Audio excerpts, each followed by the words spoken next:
চিংড়ি মাছের বিভিন্ন ধরনের রেসিপির মধ্যে এই রেসিপিটা আমার একটা অন্যতম প্রিয় রেসিপি। এই রেসিপিটা রান্না করলে সম্পূর্ণ ভাতটা এইটা দিয়েই খাওয়া হয়ে যায়। চিংড়ি মাছ দিয়ে, আলু দিয়ে, পটল দিয়ে এই রেসিপিটা এরম শুকনো শুকনো করে রান্না করলে দারুণ লাগে ভাতের সঙ্গে খেতে। আর এত মুখরোচক আর এত টেস্টি হয়, তোমাদের বলে বোঝাতে পারবো না। একবার অবশ্যই তোমরা বাড়িতে ট্রাই করে দেখো।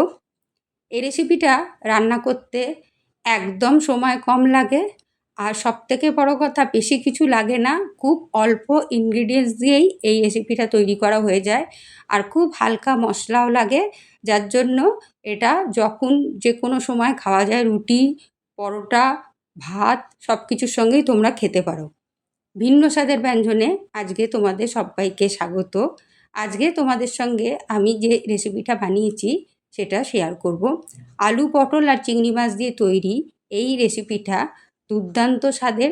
অবশ্যই তোমরা বাড়িতে ট্রাই করে দেখো। 200 গ্রাম চিংড়ি মাছ আমি ভালো করে খোলা মাথা ছাড়িয়ে নিয়ে নুন হলুদ মাখিয়ে নিয়েছি। এইবার আলুও লম্বা করে কেটে নিয়েছি, আর পটলটাকে মাঝখান থেকে চিড়ে নিয়ে একটু তেরছা করে কেটে নিয়েছি। তবে আলু আর পটলের পরিমাণ তোমরা কম বেশি দিতে পারো। দেখো, ফ্রাইং প্যানে তেল দিয়ে আমি চিংড়ি মাছগুলোকে এপিট ওপিট করে খুব হালকা করে ভাজবো। খুব বেশি কড়া করে ভাজার দরকার নেই। যে তেলটা অবশিষ্ট রয়েছে তার মধ্যেই আমি আলুগুলোকে দিয়ে নিয়ে লবণটা দিয়ে নিয়ে চাপা দিয়ে দিয়ে ভেজে নেব।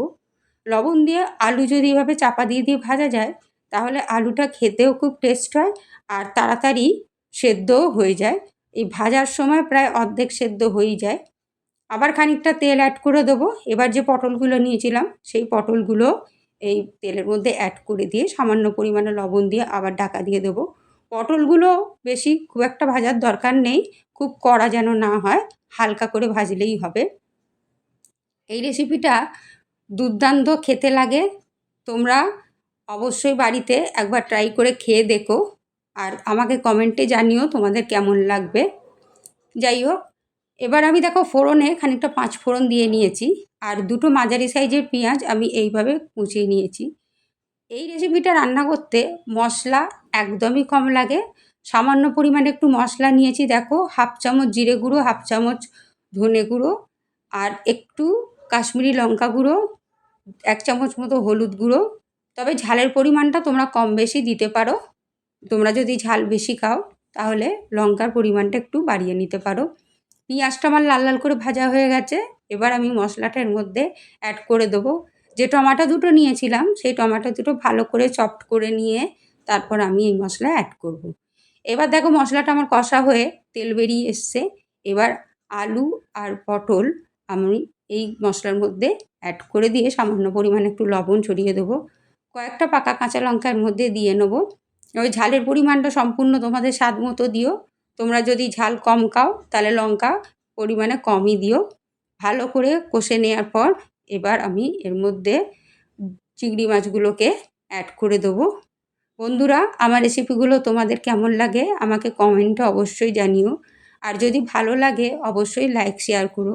আর আমার নতুন বন্ধুরা আমাকে সাবস্ক্রাইব করতে ভুলো না। দেখো, জল দিয়ে ধনেপাতা দিয়ে আমি এটা হতে দিয়েছি।